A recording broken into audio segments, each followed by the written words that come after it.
I would like to welcome all the participants, member of ICI, respected speakers C.S. Shubham Jain sir, SICASA chairman Shishir Agarwal sir, and dynamic chairman of Jaipur branch C. Anil sir.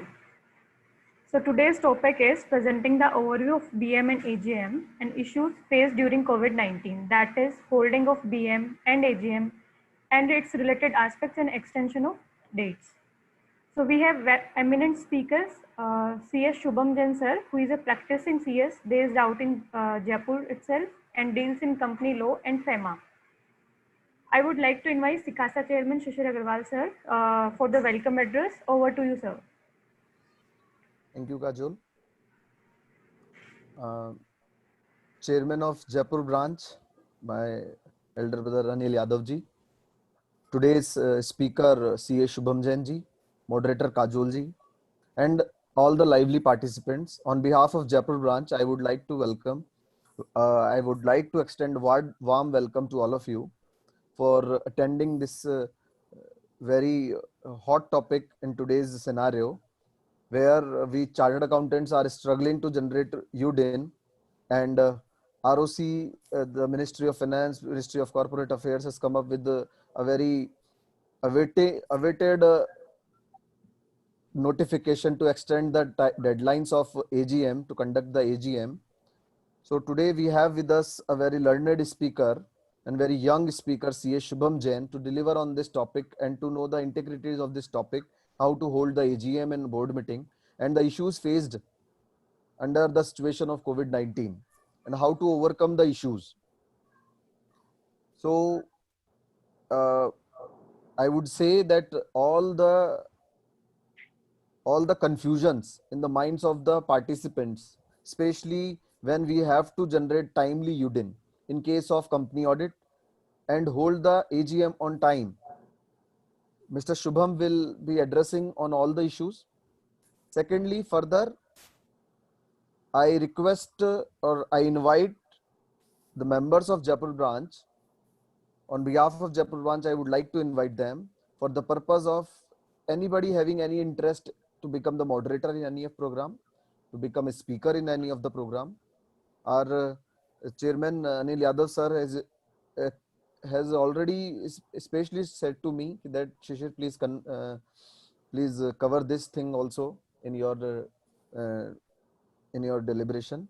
So I would like to request anybody from the branch having any interest to become moderator or speaker, please let us know in the branch. We'll try to invite you in a particular session. So that's all for today. I again welcome all of the lively participants to have a very wonderful session with CA Shubham Jain. Thanks a lot.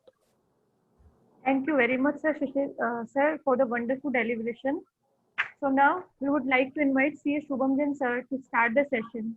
And in case of any query, kindly write the query in the chat box. We will take it up at the end of the session. Over to you, sir.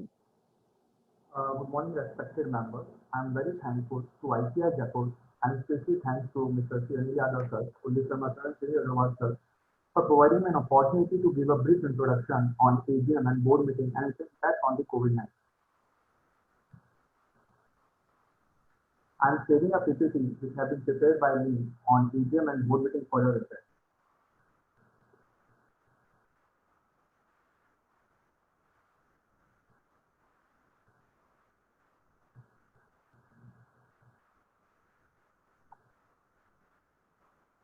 In the briefing of my presentation, I will firstly give a brief introduction about the aspects that we will discuss in the upcoming PPT, and in the second, we will discuss on the board meeting and its aspects. Apart from board meeting, I will also share and draft of a notice agenda minutes, so it will be very fruitful to all the professionals.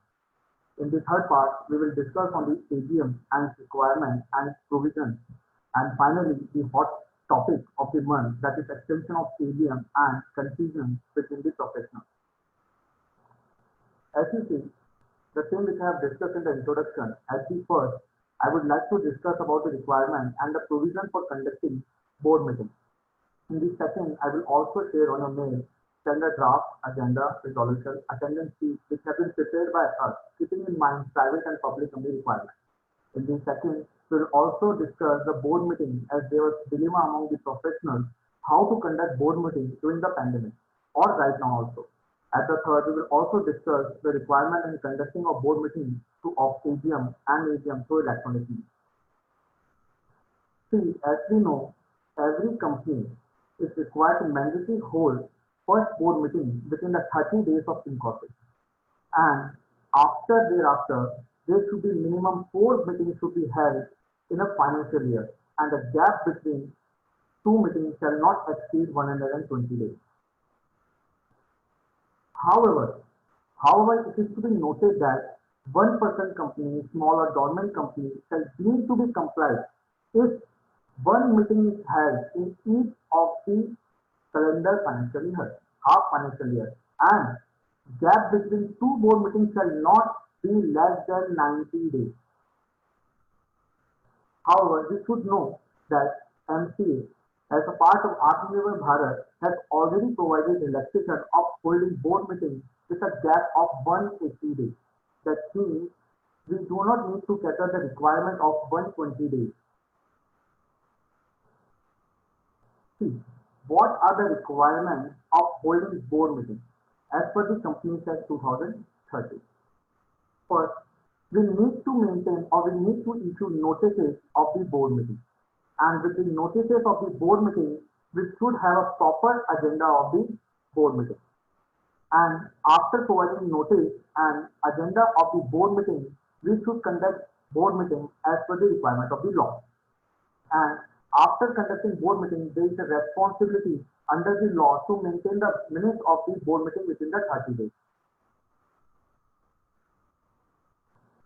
See, if we go through to the provisions of the statutory standard, a board meeting should be provided with a clear notice of 7 days. Is it mandatory that we should follow the guidelines of 7 days? No. Board meeting can be conducted with a shorter period. That means, if even the board meeting can be held on the same day on which the notice has been issued, subject to condition that the same resolution is passed by the majority of board of directors. We have gone through the board meeting requirement by keeping in the mind that the board meeting agenda shall be as per the AGM requirement. See, preparation of agenda is very important part of board meeting. Since the agenda describes the items which will be discussed in the upcoming board meeting, and its importance in itself has to be kept in the mind. Note of agenda shall include the following. See, if you see that on the first point on the agenda, details of the proposal, whatever resolution we are passing in the board meeting should contain a complete draft that it has to easily to understand to every board member. Other than that, all the material facts should be available to the director so that they can understand the meaning. The nature of concern is also important since if any director is interested, he must disclose the same in that board meeting or in every financial year after that meeting. Board meeting. In the board meeting, first we have to discuss what are the resolutions passed in the earlier board meeting. That is to say, we review the previous board meeting of the company, and we also perform. We also get the performance report from the director so that we can review the same. Discussing future strategies. See, in the board meeting, we not only discuss the agenda that we have to pass for appointments or for any other purpose, but we also, as a board member, also need to discuss or also get discussed on the future strategies, board review performances, past performances, and on the basis of that, they guide for the future prospectus of the company. Approving corporate action. On the basis of strategies they devise, the board also approve major merger and amalgamation plan for the employment. Further, board meeting procedure and protocols. See, every board has own their procedure and protocols that are not mentioned in the law, which are generally followed. For example, Tata, they have own procedure and protocols. Minutes of the board meeting. Once the meeting is concluded, next major work of the board of directors or company secretary, if the company have appointed the company secretary, to maintain the minutes. Following are the provisions which have to be catered while preparing board meeting. First, you should ensure that Section 118 of the Companies Act are duly adhered and Rule 25 of the Company's Management and Administration Rules and statutory standards prescribed by ICSI. Attendance sheet. Whatever directors who are attending the meeting need to sign the attendance sheet. However, I have a question that what if in the case if the meeting is attended through electronic mode? See, the chairman, in that case, the chairman of the meeting will confirm the attendance of directors whether such meeting is held through video conference or audio visual means. And the director participating shall provide their full name and location so that the chairman of the meeting or company secretary can record the same in the minutes. The proceedings not only will also ask by the chairman of the attendance, but also chairman will ask the venue, date, time of the meeting. Board meeting through electronic means. See, this is one of the important topics which we need to discuss and to solve the problems of many professionals. As we know, we have genuine practice of conducting board meetings through physical means. But during this pandemic, it is not possible to conduct meetings through physical mode. So, MCA, through its wide circular, has introduced the concept of holding board meetings through audio, visual, and video conferencing. That means any member of the board can participate in the meeting of board of directors so at any location by video conferencing or audio visual means. But we need to cater something. We as a professional need to suggest to the client that what are the things we need to ensure while conducting board meetings. First, the notice issued by the board of directors and agenda should have facility in that of providing or holding board meeting through electronic means. What that means, इसका मतलब क्या है कि जो भी agenda और notice issue होंगे board of directors में, इसमें facilities होंगी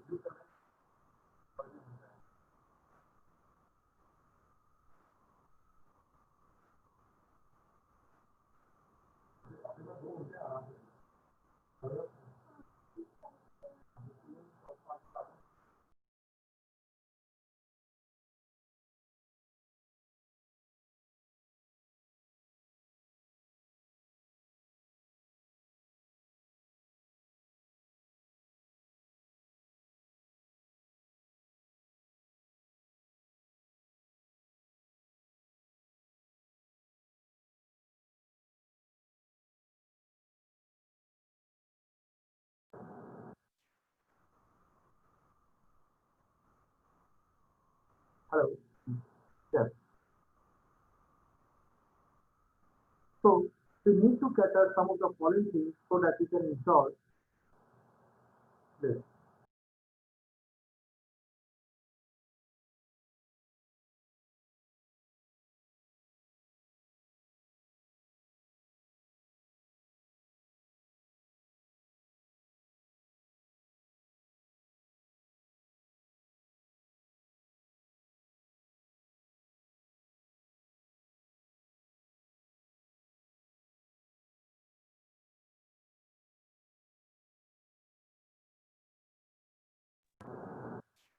So attendance sheet of the board meeting. We have already discussed on this same. I will give more time and importance to board meetings to be conducted through electronic means. See, the participation of directors in board meetings can be held through either in person or through electronic means. That means the board meetings can be conducted either through video conferencing or through audiovisual means.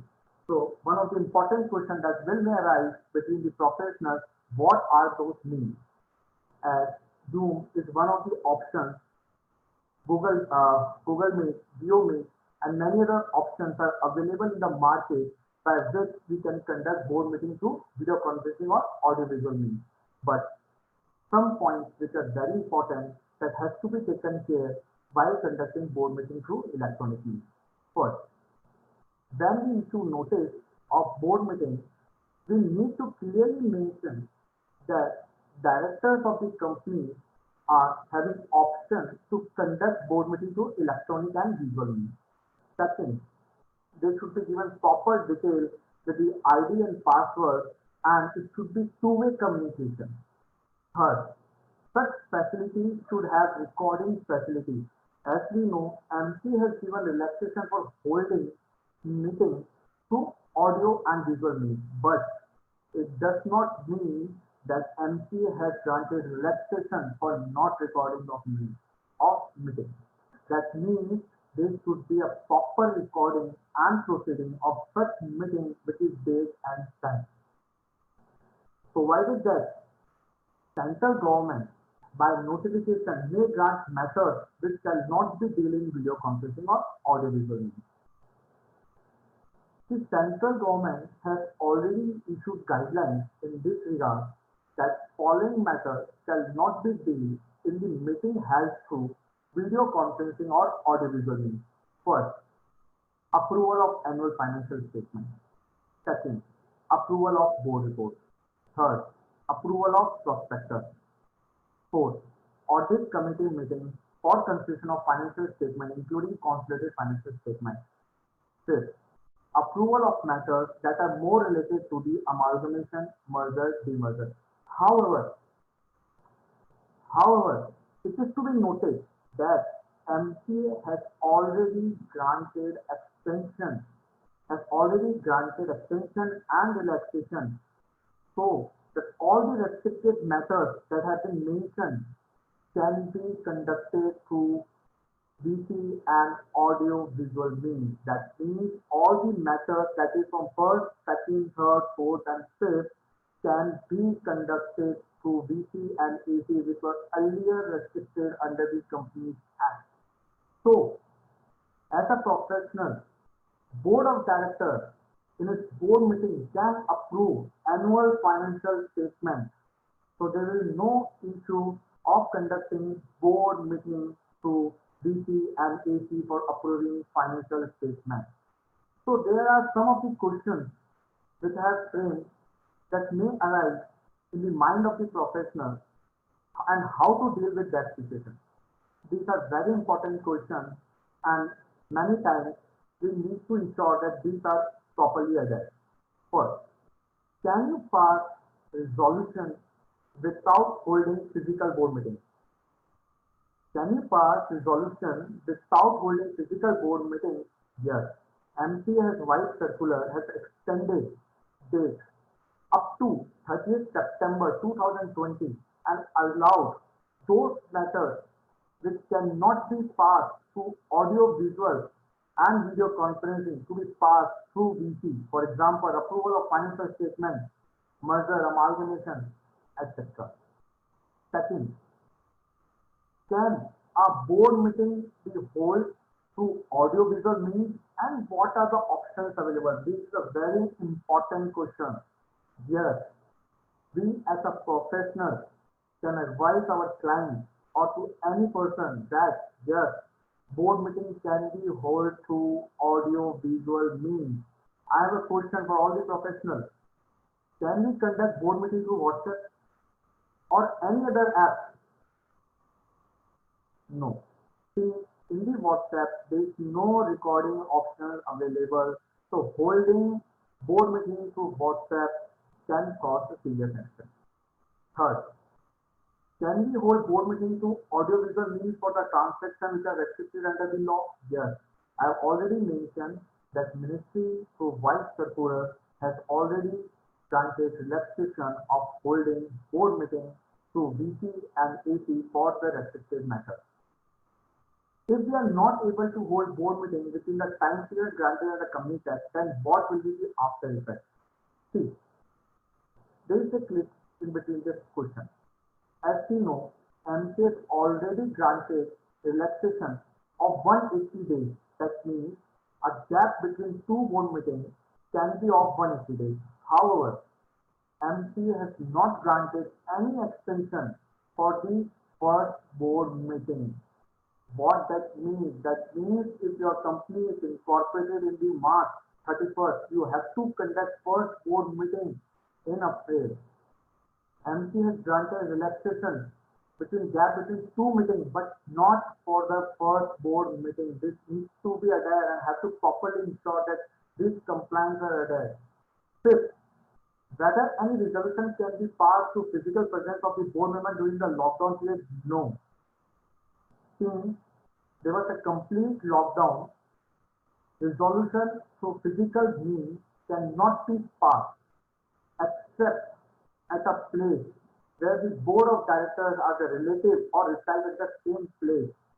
It is not possible to hold physical board meeting during the lockdown.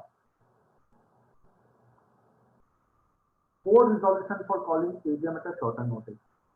Many of the persons have a doubt whether we can hold AGM at a shorter notice or not, as there may be an issue for generating UDIN. For example, if the extension was not granted by ROC, we would be conducting AGM on or before 30th September. In that case, we generally select the date of AGM, date of notice as 4th September, 3rd September, as we know, as we need to properly comply with the 21 days clear day notice. However, if we pass consent or we have a consent of shareholders, we can conduct AGM at a shorter notice. But consent should be of at least 95% of the members who are entitled to vote. That means if AGM date is fixed at 30th September, we can issue notice even on 28th September or 27th September, and we can also generate UDN of on 25th September date or 26th September date. This is very important. Board meeting affected due to pandemic. See, as the pandemic has caused a national-wide lockdown, and as a part of initiative taken by the Ministry of Corporate Affairs, MCA has come up with various relaxations. We have prepared a snapshot of the relaxation that is granted by the authority for conducting board meetings. First relaxation, MCA for the Companies Act 2013. First is a very important relaxation which has been granted by the Ministry of Corporate Affairs for the Companies Act 2013. Time gap for conducting board meetings relaxed to 180 days. That means for the first 2 quarters, that means a time gap of 120 days gap means not to other. For example, if the board meeting from the 24th March till 30th September can be conducted with a larger gap of 180 days. If we are conducting a first board meeting on the April, we can conduct the second board meeting on May, June, July, August, September, October. At the same time, SEBI have also granted some relaxation for conducting board and audit committee, but the upper limit has not been relaxed by the same. Since we need to address board meeting of the board. Another important relaxation which has been granted by the Ministry of Corporate Affairs is that board meeting can be held through video conferencing, other video visual means, and all other matters other than otherwise which are including of interest that is been provided in the section 184 of the Companies Act. Second, independent director meeting has been also relaxed, and their views on the meeting can be shared on, even on telephone, mail, or other means. So, in a case, we can find that relaxation that has been provided by MCA and SEBI are different for the listed and unlisted companies. And major points which have to be kept in the mind, there should be minimum board meetings should be held in a financial year. See, MCA has granted relaxation for holding and maintaining gap of 180 days, but not granted any extension for the first board meeting and the fourth meeting in the financial year. There are no restrictions on this. Another important topic, and one of the most important topics, as you know, all the professional members present are having knowledge of AGM provisions. Example, every company other than 1% company shall accept EGM, shall hold AGM, and gap between two AGM, this is very important. A gap between two annual general meetings shall not exceed 15 months. This is very important provision, and I have find many companies are not adhering to this provision, has caused and has issued notices against them.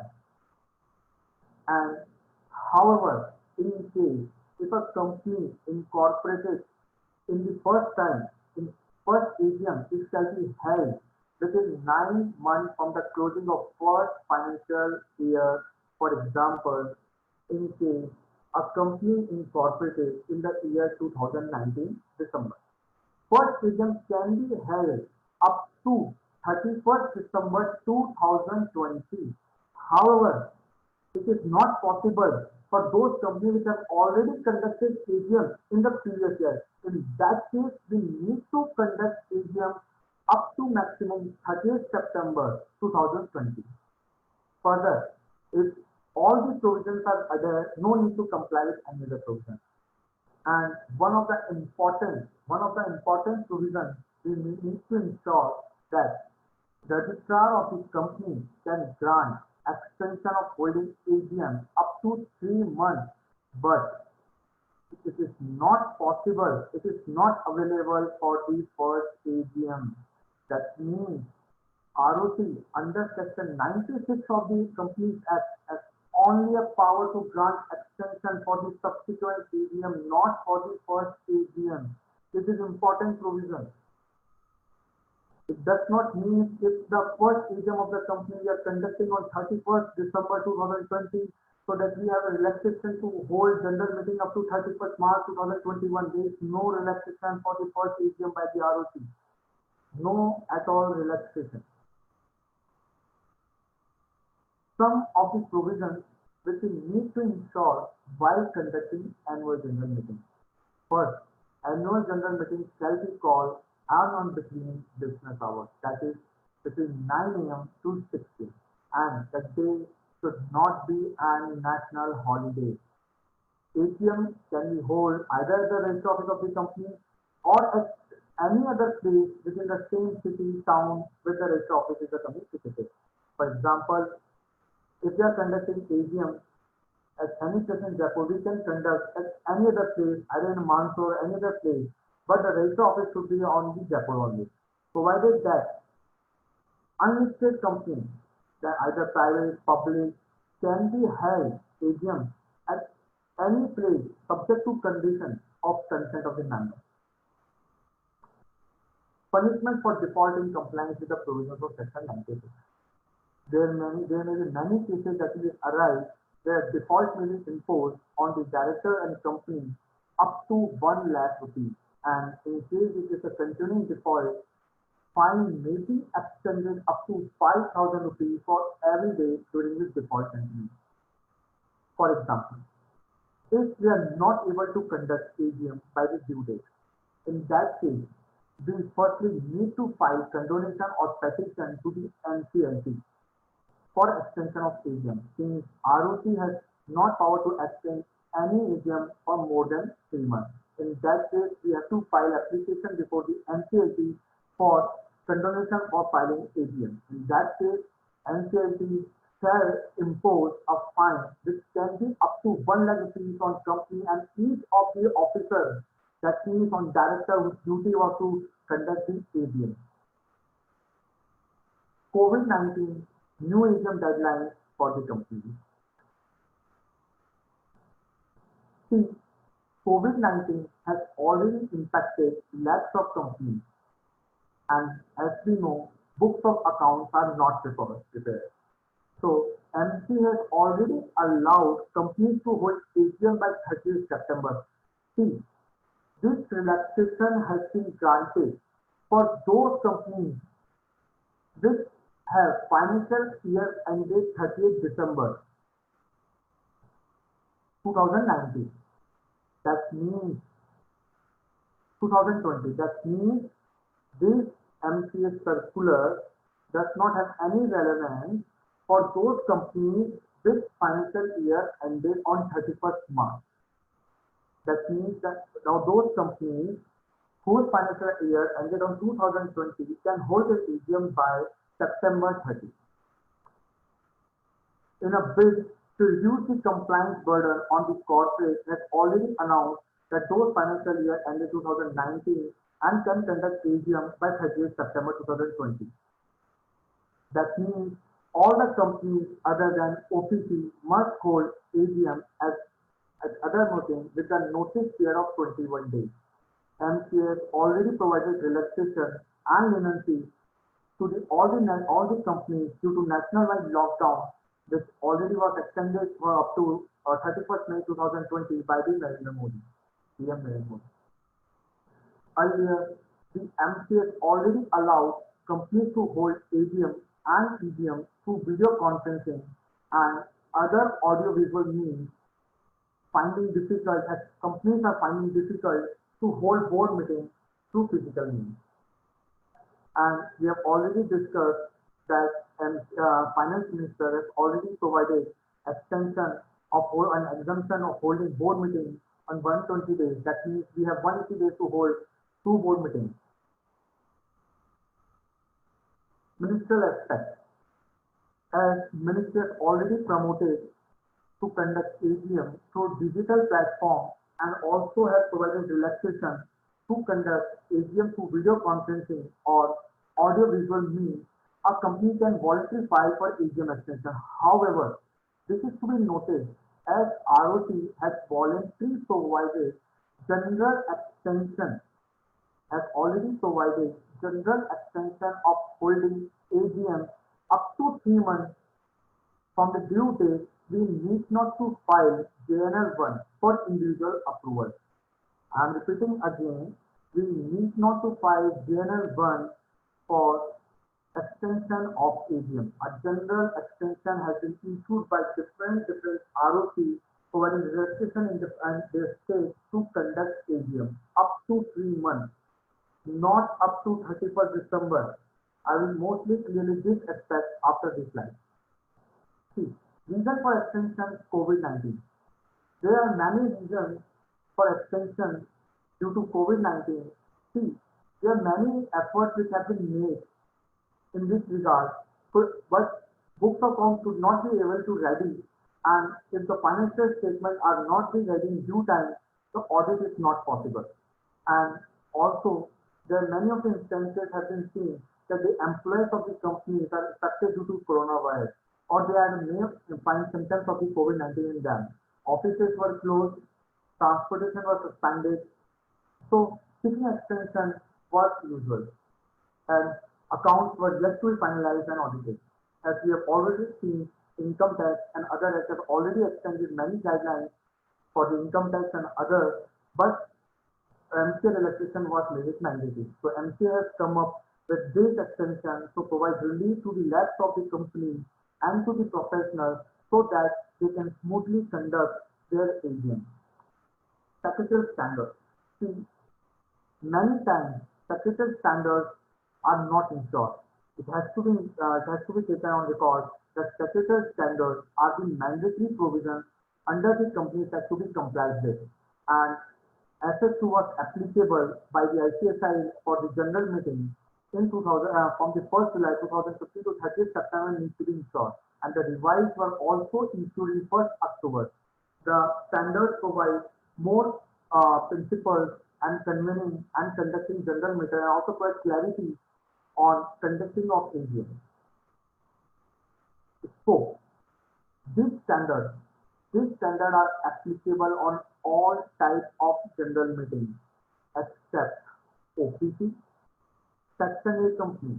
However, Section 8 companies need to comply with the provisions of the Act, but as the provisions of AGMs are not applicable on one-person companies, at the same time, secretarial standards are also not available on the OPC. Frequency of the meeting. We have already discussed that annual general meeting shall be held within 6 months from the end of the financial year, and gap between 2 AGMs shall not exceed 15 months. It is very important. I have found many companies which are not compliant with the provisions, and notices were issued by the ministry against those companies, for those who are not conducting and holding meetings within a span of 15 months on or a gap between shall not exceed 15 months. Extraordinary general meeting can be held for any special business apart from ordinary business at any time, any place. Venue. This is very important. This is very important that we should know whether where we conduct the AGM of the company. Annual general meeting shall be held either at the register office of the company or at any other place but within the same city, town and village where the register office of the company is situated. However, EGM can be held at any other places but it should be held within India. A meeting by requisition. Many times shareholder request for the meeting. In that case of requisition, the meeting can be held either at the register office of the company or at some other place within the same city, town, village, at the register office of the company situated. In case of government companies, the AGM shall be held only at the register of the company or at any other place, but only with the approval of the central government. I'm again repeating what are the provisions that need to be ensured for AGM. For the first AGM shall be held within the 9 months from the closure of the first financial year. For the subsequent AGM, 6 months from the closure of the financial year, and a gap between two annual general meetings shall not exceed 15 months. I have a question. What if a company is incorporated on and after 1st January 2020? In that case, we must know that the definition of financial year is what? If a company is incorporated on and after 1st January 2020, then the financial year shall be subsequent year. That means 31st March 2021. That means we can conduct first AGM for the company incorporated on and after 1st January 2020, that is 31st December 2021. Matter to be transacted at general meeting. Ordinary business and special business. Any matter other than ordinary business shall be considered special business. For the ordinary business, there are certain transactions which are already prescribed under the law. For the consideration of financial statements, including consolidated financial statements, report of board of directors and auditors. The consideration of financial statement includes cash flow statement, calendar, balance sheet, or any other requirement in case of listed company, and notes to account.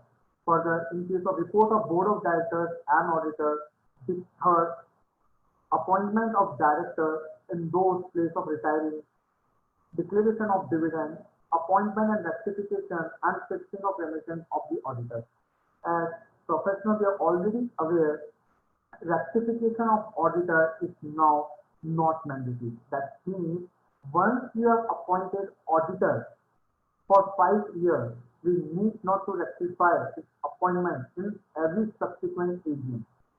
It is very important. Many times I have seen that in the notice of the AGM, every time auditor appointment is rectified. Professionals, it is not mandatory to rectify auditor appointment in every year. Once you have appointed auditor for 5 years, rectification of auditor in every subsequent year is not mandatory. What are the special business? I will give you some of the examples. For example, regularization of additional director. It's one of the examples we generally do in the AGM. Once we appoint director between the year as an additional director, the same needs to be regularized in the subsequent AGM. If they are not able to do the same, it can contact to a panel provision.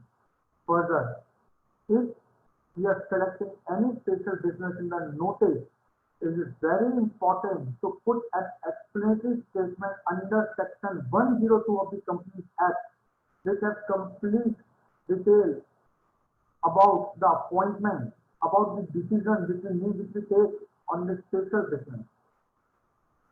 Business to be transacted at the general meeting. See, a resolution shall be valid if only if an item contained in a notice or unless otherwise has been strictly granted by the law. Items which are specifically permitted may be consideration, such as proposed resolution for which the notice have already given.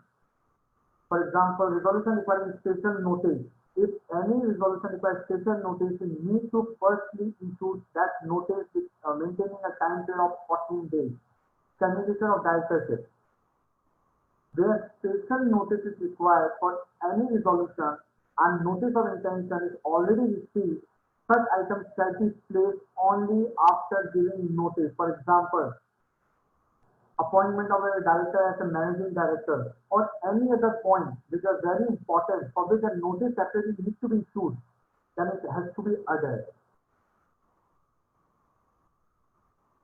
I will briefly describe some of the important points while drafting and compliances relating to annual filing forms and other necessary points which are very important and will also share standard draft of director report MTT 9, AOC 2, AOC 4, form MTT 7, attendance sheet, proxy form, and will also give detailed view on the same. First, one of the important aspects of the annual filing is the director report. And while preparing director report, we need to ensure that many of the points which have been mentioned under section 134 are compliant with. First, financial summary or highlight of the performance of the company. In the first point of the director report, we need to provide a summary of the for example, net profit, revenue, net profit after tax, any amount transferred to reserve, depreciation, or any other detail that will be a summary that will give a small summary of the financial statement. Second, brief description of the company working during the year. In this point, we need to provide whether in that year we have earned a profit or we have suffered losses and what are the working prospectus and what we expect for the future. Change in the nature of business. For example, if we are conducting business of construction industry and we move toward to IT industry, we need to mention that we have changed any business in the year. And this is an important thing. If you are changing any nature of the business, you must change industrial activity code. That is very important. Many times we forget about the same and we do not consider the same. However, it is very important. Fourth, dividend. Dividend, with a view to provide a cushion for any financial contingency, many times the board of directors recommend dividend. However, it is up to the shareholder whether they accept or not. But the same cannot exceed what which have been approved by the board of directors. Reserve. Director proposes to carry on balance sheet for the next financial year. If director proposes that we do not want to distribute any dividend, rather we would do retained earning and the same to be used for the future prospectus, the same can be transferred to reserve. Change of name. It is very important as we go to the section 12 of the Companies Act that clearly says if a company whose name has been changed has to mention the changed name and the new name on the letterhead of the company. If the same is not followed, it may lead to a serious non-compliance. Share capital as on 31st month. Whatever share capital, authorized capital and paid up capital you need to mention in the director report. Directors and KMP. The number of directors which are present during the financial year, beginning of the financial year and at the end of the financial year needs to be mentioned. And if any director who have resigned or appointed during the financial year needs to be disclosed with the date of appointment or the date of cessation, whatever event that which had happened. Particulars of employer appointed and remuneration to manager person. As you know, to many companies, manager personnel appointed, for example, CMP, CEO. So we need to mention complete details, not of normal, but of those employees which falls under the category of manager personnel, for example, CEO, CFO, MD, whole-time director, or any other person hold detail including remuneration. Another important point, board meeting during the financial year. Many times I have seen that in the board report, many board meetings have not entered. This is a serious non-compliance and may cause to action by the ROC. First, we need to ensure that at least 4 board meetings are held during the financial year and the time gap between 2 board meetings shall not exceed 120 days. However, it may extend up to 180 days. Annual general meeting of the financial year. If I am preparing board report for the financial year and for the AGM 2020, I will note down that the date of AGM for the year 2019. For example, if my AGM was held on 30th September 2019, I will mention that the last AGM was held on 30th September for the financial year 18 and 19. Third, number of AGM as per section 130 of the Companies Act held during the year should be mentioned. Provisions of section 149 of the Companies Act is very important as far as related to independent director. However, the same is not applicable to the private company. Further, also appointment of nomination and remuneration committee which is applicable to the listed company and certain class of public companies. Details of subsidiary, joint venture and associates, as you know, if there is any subsidiary, we need to clearly mention in the director report the name of that subsidiary or any deal you have entered between any company and associate company. Auditor appointment under section 139. Any auditor appointed by the company needs to be disclosed by the director in its audit report, including its tenure and a small summary on the appointment. Auditor report, that means any comment of the auditor on the financial statement. The director shall disclose any comment by the auditor on the financial statement of the company. Cost audit disclosure. If we fall under the certain categories of the company which are required mandatory to conduct cost audit, the disclosure of the same needs to be mentioned. Statutory audit. As you know, MCA has already provided a new provision for conducting statutory audit that if any company falls under those categories, same needs to be reported and will form a part of board report. Internal audit and control. Board of Directors has to comment on the controls which have been prescribed under section 130 of the Companies Act. Respected professionals, I have already prepared a draft of all the attachments that form parts of the annual filing form. I will share you all the drafts so it becomes quite easy so that the annual filing will form smooth process. Abstract of annual return as per section 92. This important provision which I need to discuss on annual return. All the participants, we will discuss our query either at the end of the session. However, if Kajal ma'am allowed to do the same, I will answer the query of the participant.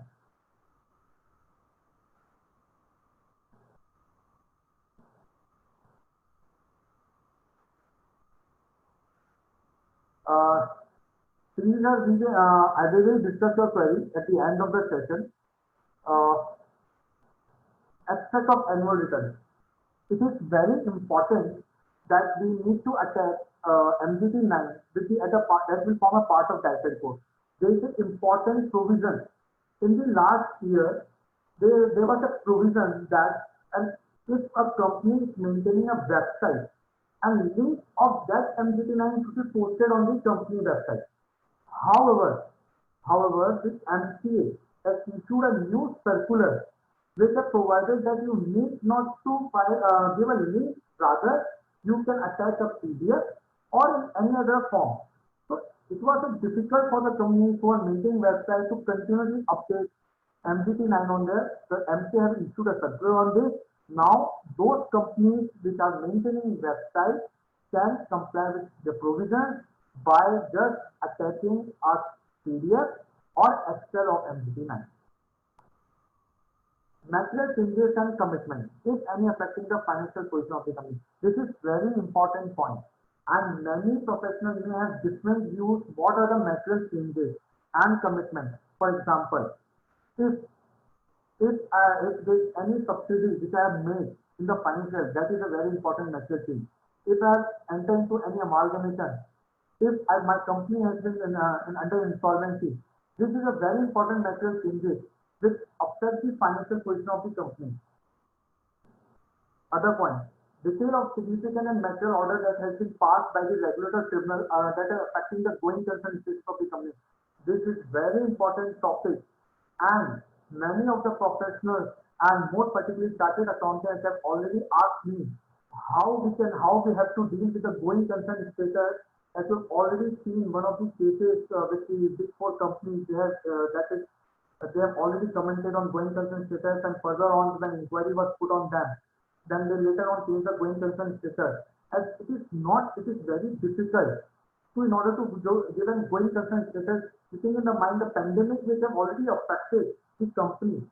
So this is a very important aspect, and we will discuss the same, how to deal with the going concern status. Detail in respect of adequacy of internal financial control.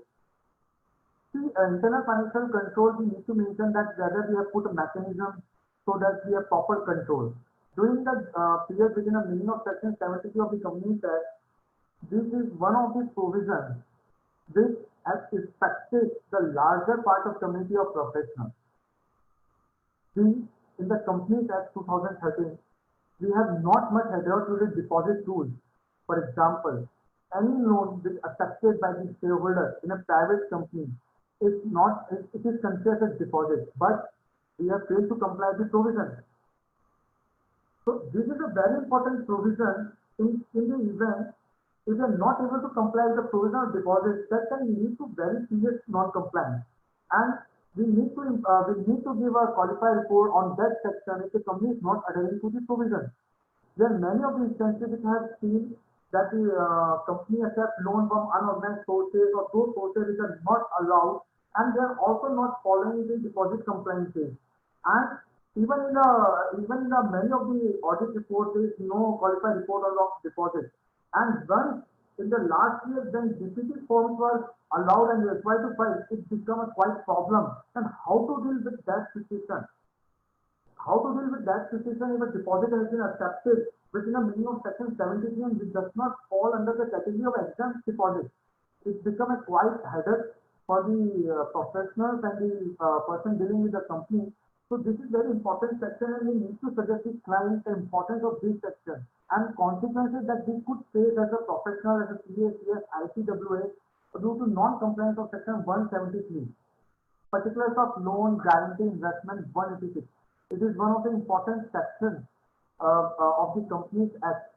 Particulars of loan, guarantee and investment. As we know, up to 100% paid up share capital and free reserve, board has the power to grant the same. But once it exceeds 100% of limit, the special resolution needs to be passed. What if we are not able to pass a special resolution? See, MCA has already provided that we cannot file MGT 14 delay for more than 30 days. It is very important that we need to file special resolution with the ROC within 30 days.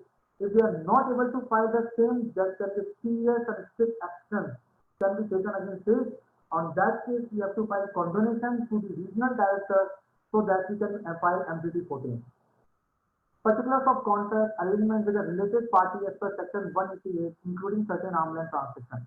There are certain exemptions which have been already provided to the private companies. However, there is some differences between the AS 18 and 188. As a professional, you are aware with the AS 18. I will give more brief on section 188. As per section 188, if any transaction that has entered as arm's length price, for example, sale of goods, services, expenses, need to be disclosed in AOC 2. It is very important. Many times I have found there are many transactions falls under the categories of related party transactions, but the same is not disclosed in AOC2. It is to be ensured that AOC2 are properly filled and the same corresponding details have been filled in AOC4. Corporate governance certificate not applicable on public company, private companies, except listed companies. Management discussion that what they have gone through throughout the year, what are their views, what are thinking on the prospectus. Obligation of the company under the Harassment of a Women Workplace Prevention Provision Redressal Act. It is also made mandatory to comment on the same. The board can give a view that we have maintained a proper system so that any of the instances, if any issues are properly adhered and taken on record. Conversion of energy, technology, and foreign. That is also, it is not applicable on small companies. It is applicable on very big companies. Foreign exchange earning and outgo. Foreign exchange earning and outgo is very important. If there is any import and export throughout the year, the same needs to be disclosed in the director report. Secondly, not only in director report but also into AOC4. CSR.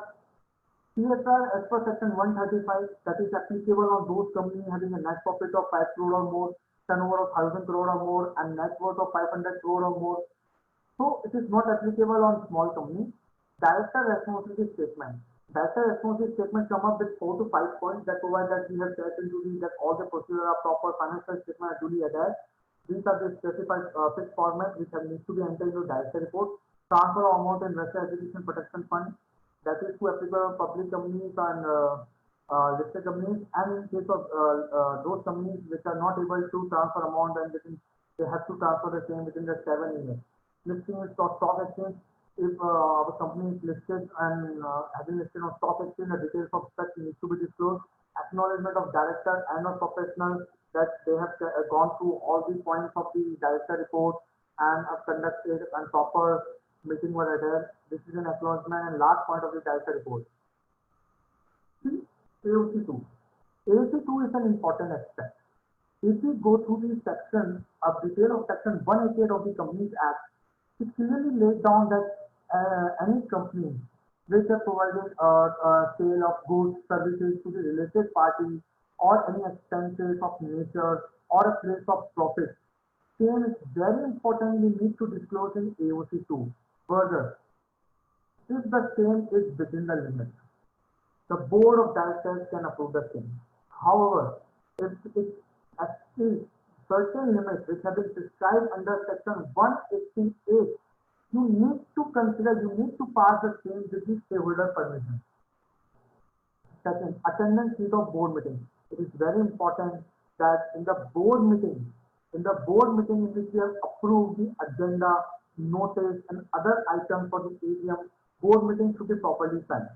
I will share you a draft of all these formats so that it will be easy to maintain all the records. Attendance sheet of the general meeting, that means the number of members attended the AGM, that is day of AGM, address of the AGM, attendance slip of the meeting, MGT9. MGT9 is itself is a very important matter which includes total share capital, share allotted to the promoters, executive directors, non-executive directors, unsecured loans, deposit. If any deposit has been accepted,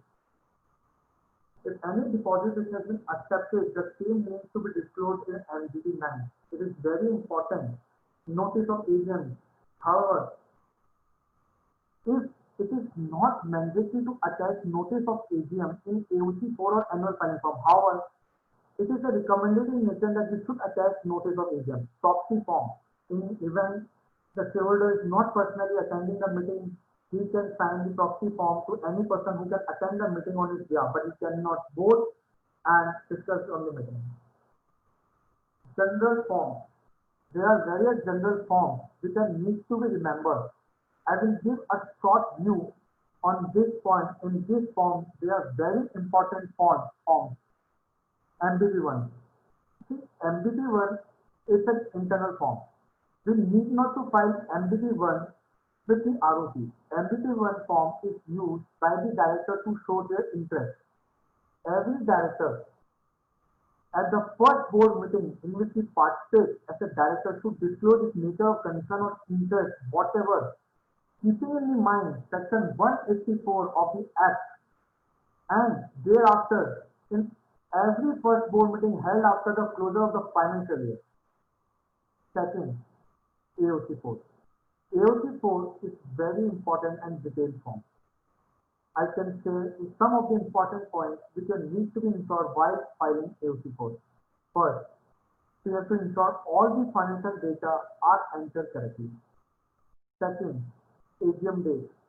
Third, all the related party transactions, any unsecured loan from related parties. Apart from that, rent paid, AS18 transaction, and many more. MGT7. As we know, MGT7 is very important form. In MGT7, detail of director board meeting are to be given. Apart from director board meeting, also mention loan, whether secured, unsecured, deposits, and salary given to directors. Apart from this, we also enter attendance of the director fee and shareholding pattern of the company, whether shareholder are promoters, body corporate, SUF, or any other entity. DIR2, that is consent to act as a director, which is not a part of annual filing form. This is a part of either when we incorporate a company or when we are appointing a new director. DIR8, that is same, that is to be given by the directors that they are not disqualified or that their interest in other entities. MSME form. MSME form, as you are well aware, is any company having undue of goods or service from the person who falls under the definition of MSME on and after 45 days, they need to file MSME. Ban form. Ban is an important aspect. Ban is an important aspect as any significant beneficial ownership, any significant beneficial ownership of any shareholder in other companies. That means if any person indirectly holding in company as a shareholding to other means, they need to disclose their nature of concern, nature of significant shareholding in that company. MGT 14. As we know that it is very important for public companies to approve their account. That means in case of public companies, their board meeting resolution for adoption of account and disclosure of interest needs to be filed MGT 14. I have gone through many of these cases in the conversion of public into private companies, and in many cases, the public companies had not filed MGT 14, and that was one of the grounds for the regional directors to not allow them to convert in private company, as non-filing of MGT 14 by the public company is one of the grounds for the RD to reject your application for conversion of public company to private company. Since you have to know that many of the public companies which are not working or which are at a small size are not able to convert themselves into that demat-like form, as the process involves cost, time, and it is very important for those companies so that they convert. They need to ensure that they have filed MGT 14 for adoption of account. I have found many of the cases where that RD has issued orders and asking us to provide SRA number of the past 5 years forms which are filed for the MGT 14. DPT 3. DPT 3 established a new concept which came in the year 2019, where the same has been categorized under the 3 to 4 categories.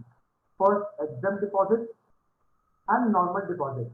In case of exempt deposit, for example, any loan which has been given by the director, any loan which has been given by the relative of the director, any amount which has been received by a company from another company, any amount which has been received from a banking institution, any amount which has been received by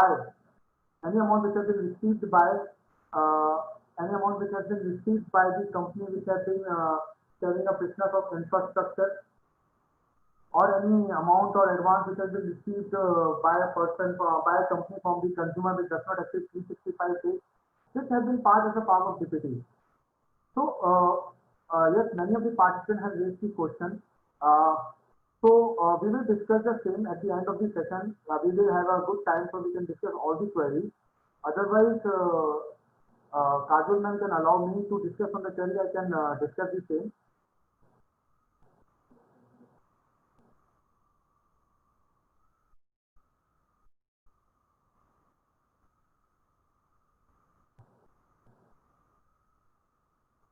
So we will take the query round at the end of the session. So important is also important thing that KYC of director. There are many there are many cases where we find difficulty for those companies that they are not able to generate OTP for the directors. In that case, we need to file the form, physical form, even for those KYC for which we have already filed the DI3 form. I will summarize the director KYC form into two categories.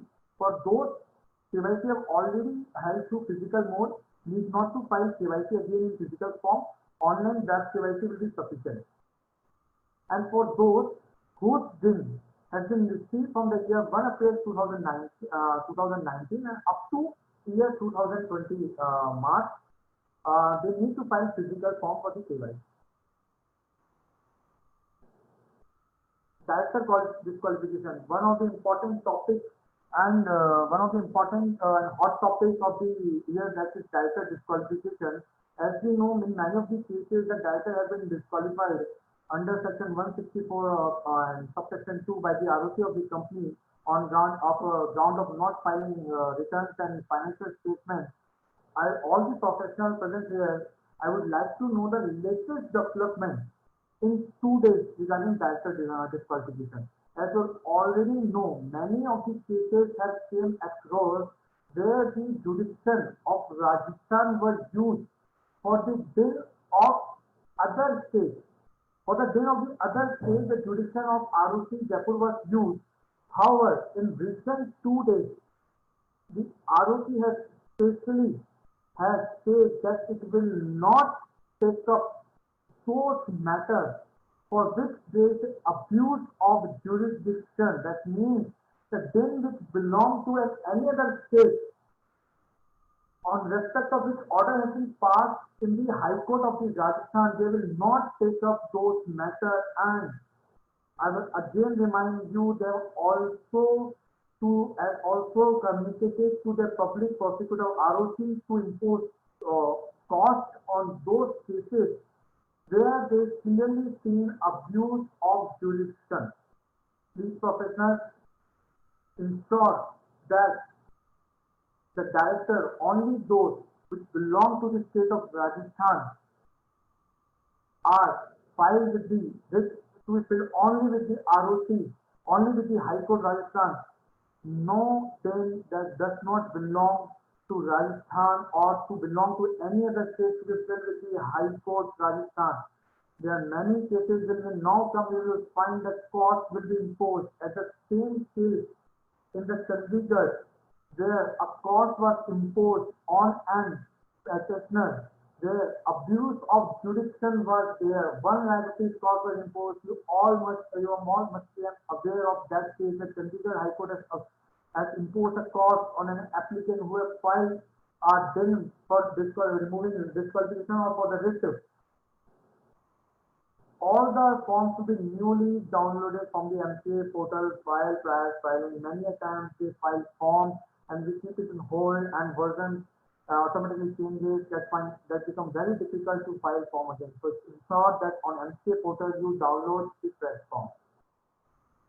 General sections to be remembered. Professionals, you are all aware with the law and provisions.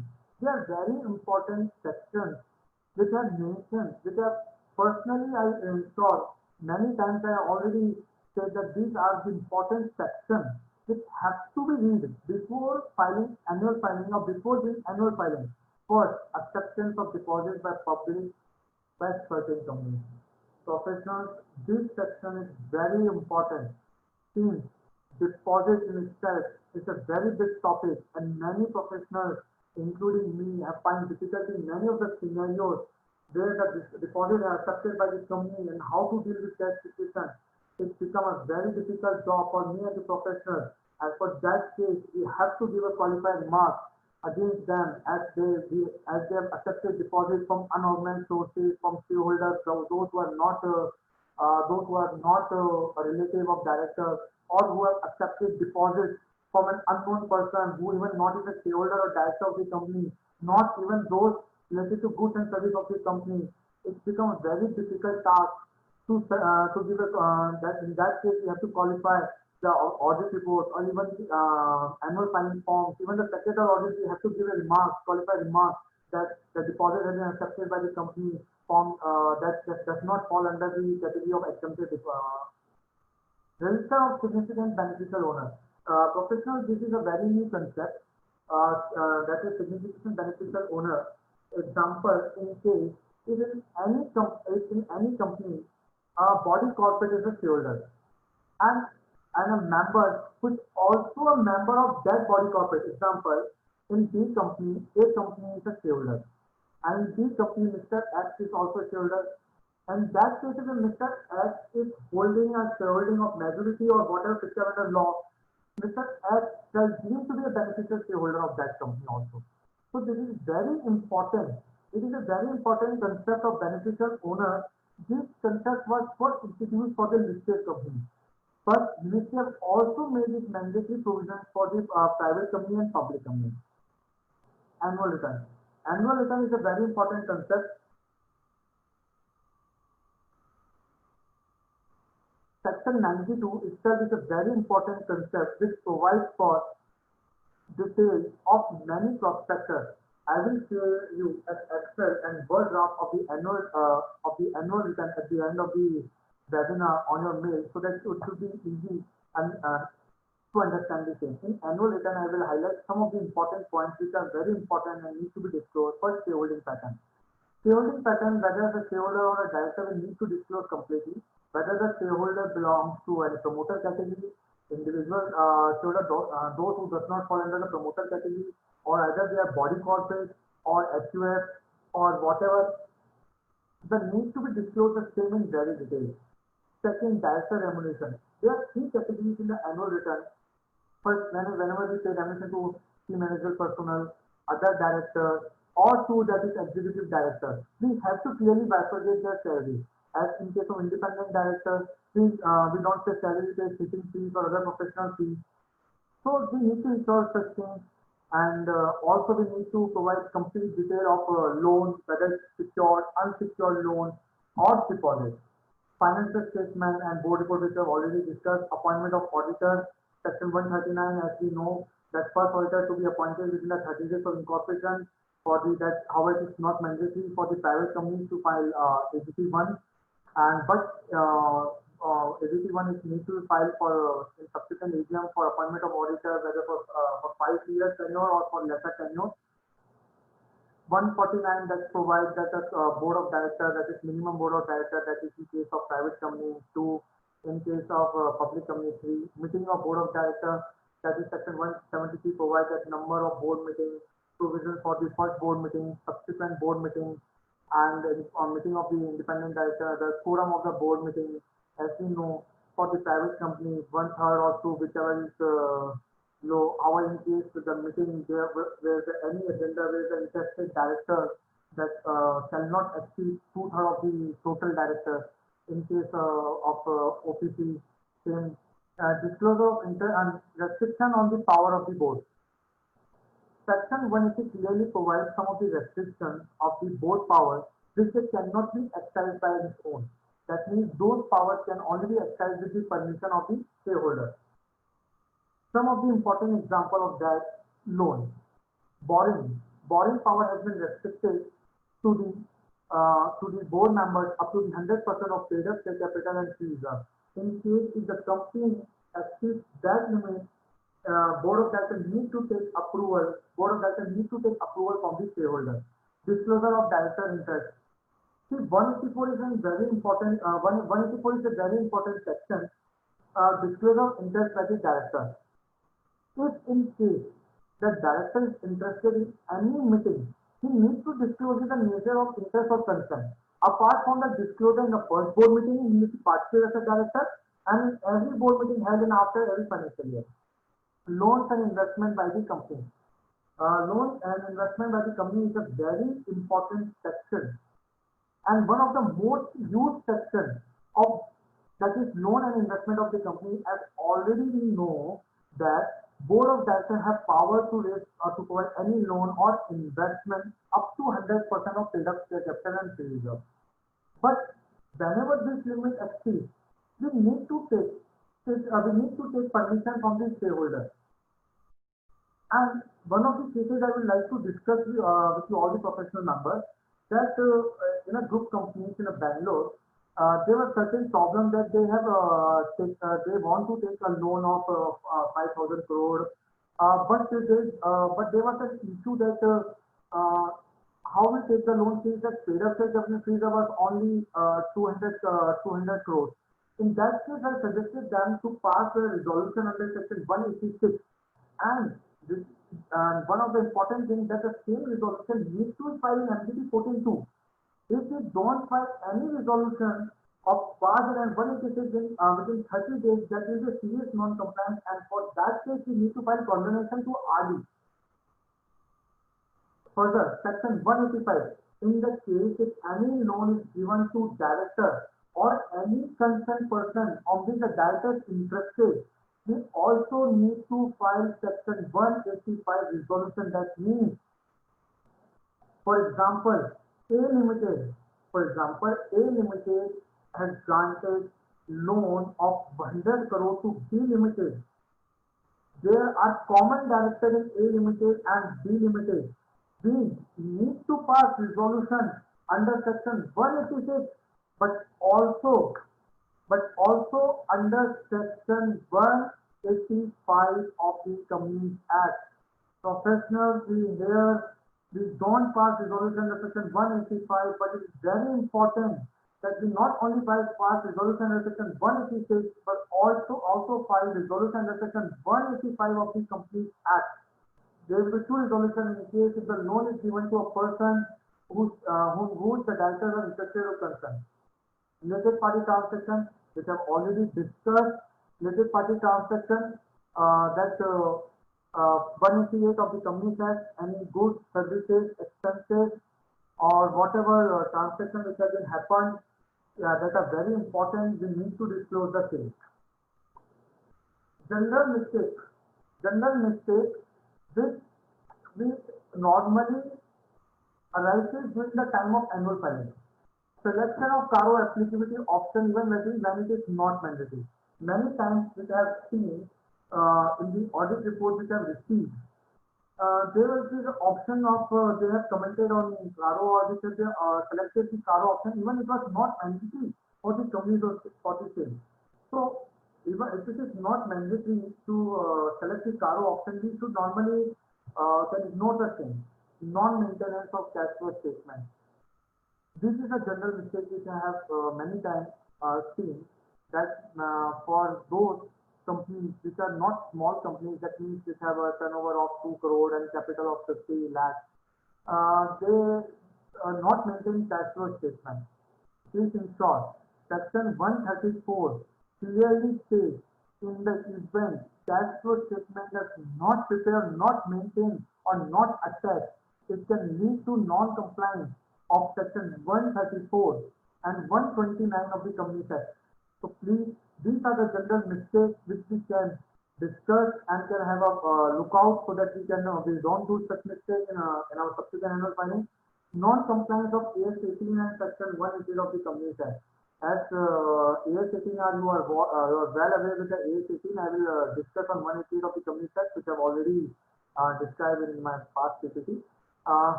As section 180 that apply on any sale of goods or services, any expenses incurred, or place of profits that are at arm's length price. In that case, board meeting is sufficient. In any other case, where it exceeds the limit, we need to file the special resolution. No deposit can be accepted from shareholder who is not relative of a director. If you find the definition of exempted deposit, we can accept amount from the director or a relative of director. A shareholder can be relative of a director. In that case, we can consider the same in the exempted category. but not in the case of public company. However, what if he accepts a deposit or any amount from a shareholder who is not a relative of a director? It is a complete non-compliance of Section 73 if we do not comply with the provision of deposit rules, that is to audit certificates, maintenance of DRR, and other investment in securities. Next provision, it is an important provision. Annual general provision does not apply on the OPC. Many of the professionals and many of the people are not aware that extension of AGM has nothing to do with OPC. Annual filing forms, balance sheet, UDN attachment should be done on the OPC, and filing should be done on and before 30th September. And there is no specific provisions under the law which allow ROC to provide any extension for the OPC. That means if there's no power to ROC, in that case we have to file with NCLT, or we have to comply with the provisions of the Act. Another important point for the producer company, first AGM should be held within the 90 days of incorporation. In this lockdown, I have seen many new producer companies were incorporated. But it is very important that first AGM of producer company needs to be held in the 90 days, and ROC does not have any power to grant any extension on producer company. 7. Salary payable to non-executive directors can attract GST liability, and in that regard, and already we have written that any salary payable to non-executive director will attract GST liability, and ruling, I think an advanced ruling have also come in this regard. That means those persons who are not the employee of the company and any salary payable shall be considered as GST, shall be considered and attract GST liability. So please consider this aspect, is important aspect. Non-compliance of deposit rule can attract a serious action. And another point, rectification of auditor appointment in every AGM is not mandatory. I have already communicated. Once you have appointed auditor for the 5 years, rectification is not mandatory. There is no need to share annual return link on the website of the company. A PDF will be sufficient. As we know, many companies are maintaining websites, and even we are not aware of the same. They are not aware that other companies maintaining website or not. We suggest them, but it is an important relaxation which has been provided by the ministry to conduct the AGM. Sorry, to provide the annual return link, not to provide annual return, a PDF will be sufficient.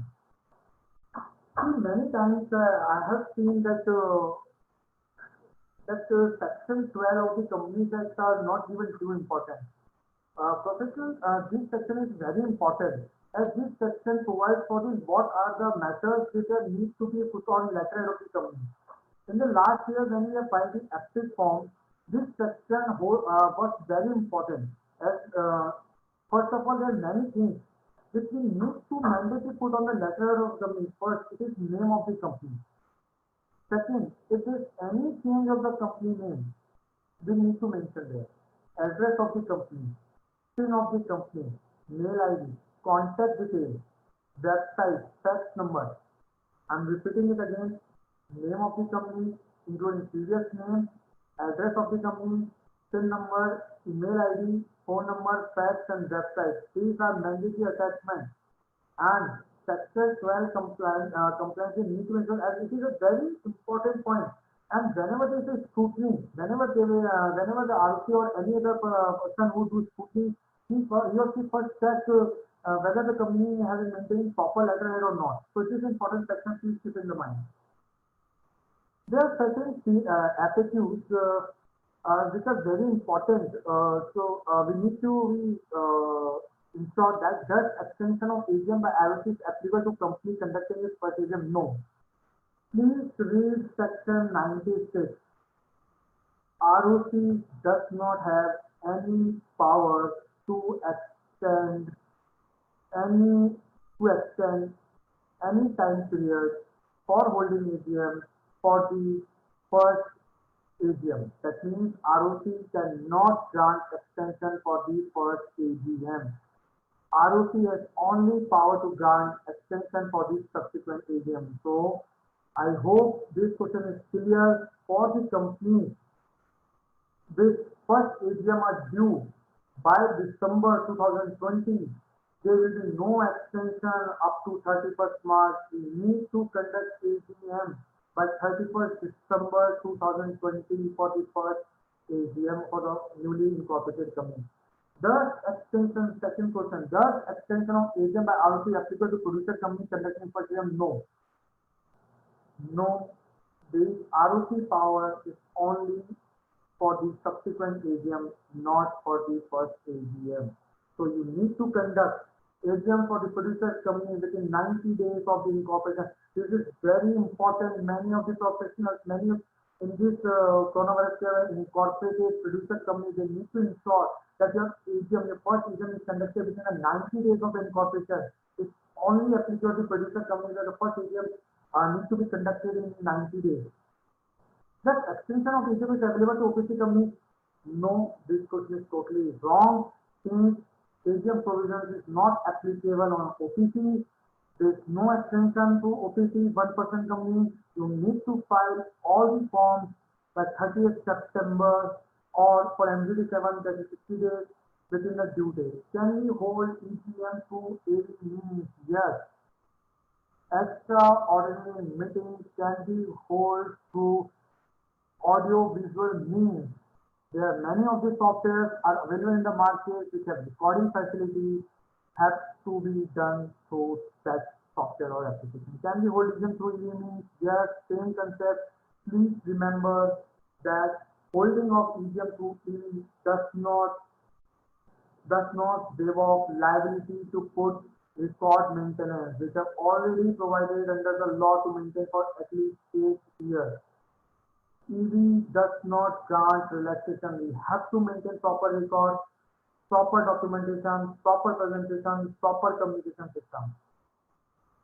Extension of AGM, issues involved and other aspects. This is the main hotspot topic of the month and the most awaited topic which I will discuss now. Please, professionals, this is a very important topic. Already ROC has issued extension order. You may find many of the ROCs have issued extension order. You may find on your group or on the MCA website. This is an extension order which is provided by ROC, not by the Ministry of Corporate Affairs.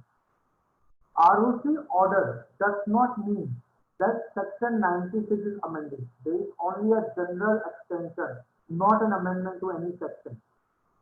As earlier, when extension order was not issued in general by the ROC, we used to file general funds to ROC. Now the waiver, this has been waiver. So those companies which have already filed general one will be given an automatic approval. Jurisdiction. Different ROC as per the state-wise will issue their order and same all the ROC will follow the same process. Many news media and professionals and everyone has considered that AGM has been extended to the 31st December 2020. This is a very wrong understanding. Clearly, ROC has clearly mentioned that in its order that the extension is for 2 3 months, not up to 31st December. This is just an interpretation. That means there is only an extension of 3 months from the due date. There is no waiver of meeting requirement of 15 months. आपकी जो 2 meeting है, एक meeting और दूसरी meeting के बीच में जो gap है वो 15 मंथ से ज्यादा नहीं हो सकता. इवन वो ROC के ऑर्डर के बाद भी 3 महीने एक्सटेंड हो रहा है, does not mean maximum 15 month ही होगा. It will not exceed 15 months. ROC के पास पावर नहीं है उस सेक्शन को अमेंड करने की. As per section 96, except for the first AGM, मतलब क्लियर है, फर्स्ट AGM के लिए ROC के पास कोई सी भी पावर नहीं है. फर्स्ट AGM आपको from the closure of first financial year के 9 मंथ के अंदर करनी ही है। दैट मीन्स आपका यूनियन जनरेट होगा ही होगा 31 दिसंबर से पहले पहले। इससे कोई भी तरीके का रिलैक्सेशन नहीं है, ओपीसी के लिए कोई भी तरीके का रिलैक्सेशन नहीं है, प्रोड्यूसर कंपनी के लिए कोई भी तरीके का रिलैक्सेशन नहीं है। और केवल आरओसी ने केवल सेकंड एजीएम के लिए ही रिलैक्सेशन दिया है, वो भी सब्जेक्ट टू कंडीशन 15 मंथ से ज्यादा एक्सटेंड नहीं होनी चाहिए। सबसे बढ़िया एग्जांपल आप देखिए, in another word, if any company has conducted AGM in 1 July, then with the extension आप 1 अक्टूबर तक आपको एजीएम होल्ड करनी पड़ेगी, कुछ भी हो जाए। For example normally upon exam कब तक करते हैं, जुलाई, अगस्त, सितंबर, 3 मंथ। अगर अपन सितंबर में करते तो देखिए अक्टूबर, नवंबर और दिसंबर तक आपको मिल जाता है। यही अगर आपने एजीएम जुलाई 2019 से पहले कर ली तो फिर आपकी तो मैक्सिमम वही लिमिट आएगी आपकी सितंबर। ये इंपॉर्टेंट प्रोविजन है, ये ध्यान रखना है कि 31 दिसंबर का अजम्पशन अपन नहीं लेंगे। जो टाइम पीरियड आपका मैक्सिमम हो सकता है वो है मैक्सिमम 15 मंथ। टोटल कैलकुलेशन आपको करनी है फर्स्ट एजीएम की, इससे पहले जो एजीएम हुई है, और उसमें आपको एड ऑन करना है 15 मंथ, वही आपकी लास्ट डेट है। चाहे वो आपका आरओसी का वो 2 मंथ हो रहा हो, चाहे वो 1 मंथ हो रहा हो, ठीक है।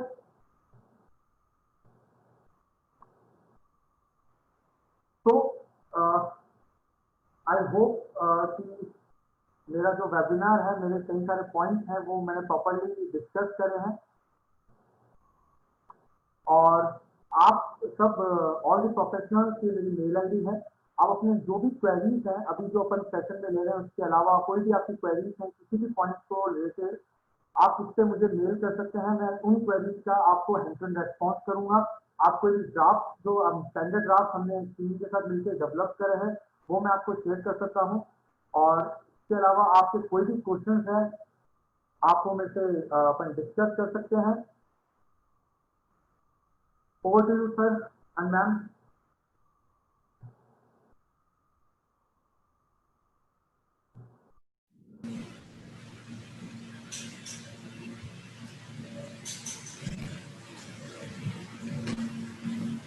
So thank you so much, Shubham sir, for the wonderful session.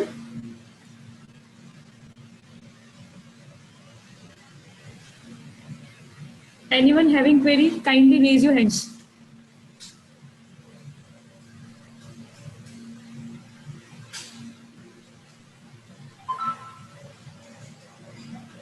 Sir, one query is there.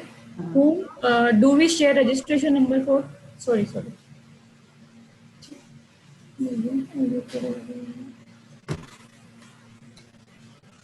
I think no queries. If any member has any query, please raise your hand, send in chat box.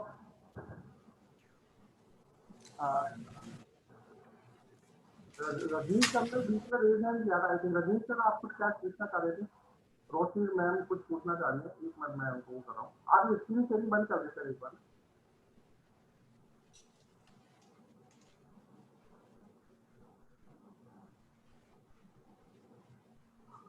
उसमें ma'am आपका audio नहीं आ रहा है, option ही नहीं आ रहा है audio के अंदर। आपका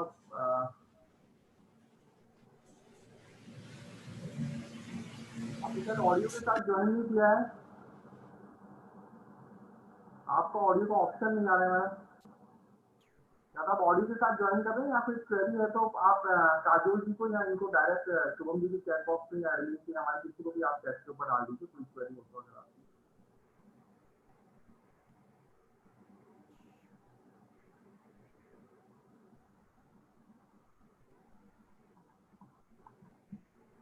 One query from ML Podarji.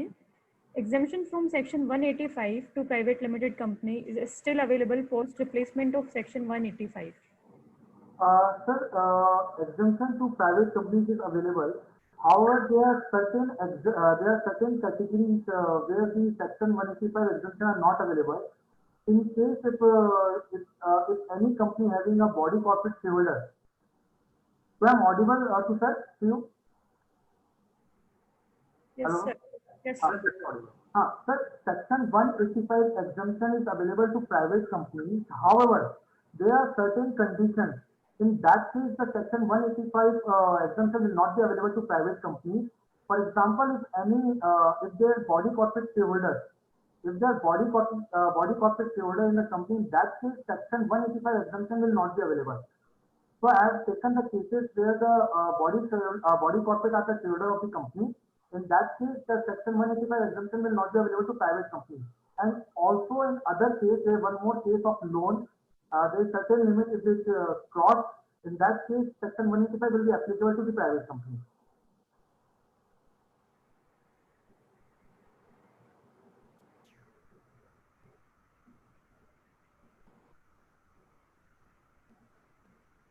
Any other query?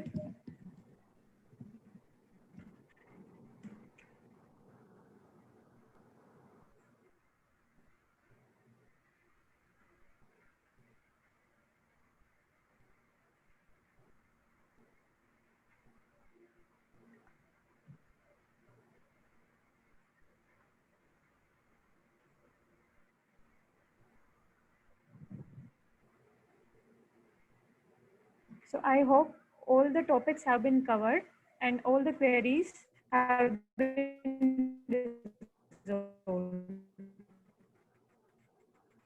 I request Chairman sir for the vote. Anil sir आवाज नहीं आ रही है आपकी. Thank you so much, man. Thank you, Shubham sir. Shubham sir, मेरी कुछ क्वेरीज हैं. नॉर्मल सॉरी, थोड़ा सा आगे पीछे था, मैं देख नहीं पाया ये सब चीजें, थोड़ा सा कोई बात नहीं प्लानिंग. मतलब ये जो डेट की एक्सटेंड हुई है, ये एक्सटेंड हुई है कि अगर 30 सितंबर को एजीएम हुई थी तो वही 3 महीने एक्सटेंड हो सकती हैं. अदरवाइज वो जो 50 मंथ वाला जो क्लॉज है सेक्शन 97 वाला जो आप बता रहे थे, तो अगर मैंने लास्ट ईयर एजीएम जुलाई 19 के अंदर करी थी, तो मुझे अक्टूबर 20 तक एजीएम खत्म करनी जरूरी है. हाँ सर, ये जो बेसिकली ये जो सर्कुलर है, ये क्या है, इसमें कंफ्यूजन क्रिएट हुआ है कि आपकी भले ही आपकी एजीएम पिछले आपने साल में 1 जून को कर ली, तो आपका ये डाउट है कि भैया आप 31 दिसंबर तक आप ये एक्सटेंशन मिल जाए, ऐसा नहीं है सर. उसमें 1 अक्टूबर तक ही मिलेगा आपको. अब ये आपको ध्यान रखना है, अगर आपने मई में कर दी या आपने उससे पहले कर दी, तो उस केस से फिर आपको सितंबर तक की ये है, फिर आप उसमें कोई ऑप्शन नहीं ले सकते हो, वो फिक्स है. 15 आरओसी के पास जो पावर है वो केवल एक्सटेंशन की है 3 मंथ की फ्रॉम द ड्यू डेट. लेकिन वो जो 15 मंथ का जो गैप है वो आरओसी के पास पावर नहीं है, वो केवल लॉ मेकर के पास पावर है कि उसको अगर कुछ अल्टर अमेंड करना है तो आरओसी जनरल एक्सटेंशन दे सकता है, but can not amend the law. जो रिक्वायरमेंट है 15 मंथ वाली, उसको वेव ऑफ कर देगा. नहीं, आप हम मानते हैं सबको 15 मंथ छोड़ो, आप 30 सितंबर आप ड्यू डेट मानते हैं, वहां से हम 31 दिसंबर तक कर सकते हैं. ऐसा नहीं है. सेकेंडली सर, ओपीसी को मैं वापस से रिमाइंड कराना चाहता हूँ, ओपीसी के केस में वही ड्यू डेट है, उसमें कोई भी एक्सटेंशन नहीं है. अपन ये तो कहीं बार ये होता है कि चलो अपनी एक कंपनी है तो ओपीसी को भी अपन मानते थे, अपन दिसंबर तक सोच ले तो सर ये बिल्कुल नॉन कंप्लायंस हो जाएगा और सीरियस नॉन कंप्लायंस हो जाएगा. प्रोड्यूसर कंपनी के केस में भी कोई भी तरह की नहीं एक्सटेंशन है sir. What about LLP sir? LLP के केस के अंदर जो एलएलपी की डेट है वो जैसे हमें 6 महीने के अंदर ऑडिट उसकी करनी होती है, तो 30 सितंबर ही रहेगी उसकी. सर एलएलपी से पहली बात तो एलएलपी के एजेंट के प्रोविजन अपने कंपनी तक लगता नहीं है. दूसरा, आरओसी के पास कोई पावर नहीं है उसको कुछ एक्सटेंड करने की. मिनिस्ट्री अगर चाहेगी तो वो ये कह सकती है कि अगर आपके ऑडिट जो आपकी पीरियड है, आपको 30 सितंबर करना है, आपको फाइलिंग करनी है 30 अक्टूबर तक एलएलपी, उन एलएलपी पे जिनका टर्नओवर 40 लाख से ज्यादा है, तो ये ऑडिट हर एलएलपी पे एप्लीकेबल होती नहीं है. ऑडिट एलएलपी तो उनसे एप्लीकेबल होती है जिनका टर्नओवर है तो 40 लाख से ज्यादा हो या पर्टिकुलर कैपिटल क्रॉस कर रहे हो, तो उन केस में आपको with in the time frame तक फाइल करना ही पड़ेगा, ऑप्शन नहीं है, अपन इसको वेट नहीं कर सकते. ओके ठीक है. एक क्वेरी आई है, if SME exchange listed company, sir आवाज क्लियर नहीं सर.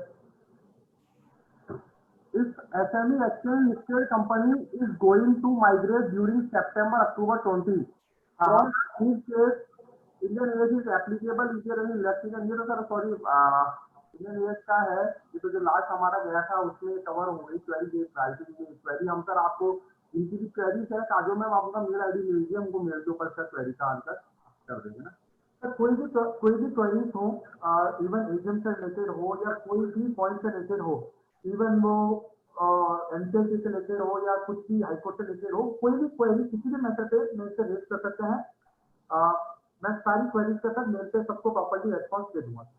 मैंने आपको चैट बॉक्स पे डाली शुभम जी क्वेरी, अगर इस क्वेरी का भी रिप्लाई हो सकता है तो अभी आप देख लीजिए, अदरवाइज अगर लेटर ऑन अगर हम मेल कर सकते हैं तो हम इसको मिल जाए। इस क्वेरीज को बेटर है एक बेटर ब्रीफ अप देके ही मेल पे रिप्लाई किया जाए, क्योंकि इसमें सारे प्रोविजन वगैरह कोड करके मैं प्रॉपर तरीके से इनको शाम तक रिप्लाई कर दूंगा इसका, क्योंकि हम लिस्टेड कंपनीज की वर्किंग है तो मैं इसका प्रॉपर रिप्लाई को कर दूंगा। ठीक है, ठीक है। Thank you sir, thank you so much Shubham sir, बहुत अच्छा डेलीब्रेशन दिया। और मैं बताना चाहूंगा जो यंग कैंप और आप लोग भी अगर कोई किसी टॉपिक के ऊपर आपको डिस्कस करना है, कुछ बोलना है तो प्लीज आइए। Shubham ji second time Jaipur branch से है, फर्स्ट टाइम जो सबसे पहला जो इस टेनर का जो सबसे पहली जो सीटी थी वो शुभम ने ली थी। और thank you so much Kajol ma'am, आपने जो ब्रांच के लिए टाइम निकाला है, thank you so much and thanks to all participant. आपकी और भी कोई क्वेरीज है इस मैटर से रिलेटेड, अगर और भी कोई क्वेरीज आपकी आती है टेस्ट ऑडियो से रिलेटेड या कोई भी क्वेरी है आपकी जीएसटी से रिलेटेड है, आप प्लीज आप ICAI एट जयपुर ब्रांच की जो मेल आईडी है jaipur@ici.org, jaipur@ici.org के ऊपर आप मेल कीजिए। वी विल ट्राई कि हम उसे जो भी फैकल्टी है, जो भी अच्छे लोग, अच्छी जो हमारे पास फैकल्टी या रजिस्टर है जो आती है, उनसे हम लोग डिस्कस करके उससे रिवर्ट करने की पूरी कोशिश करेंगे। Thanks to all, thank you very much, thank you so much. Thank you, sir.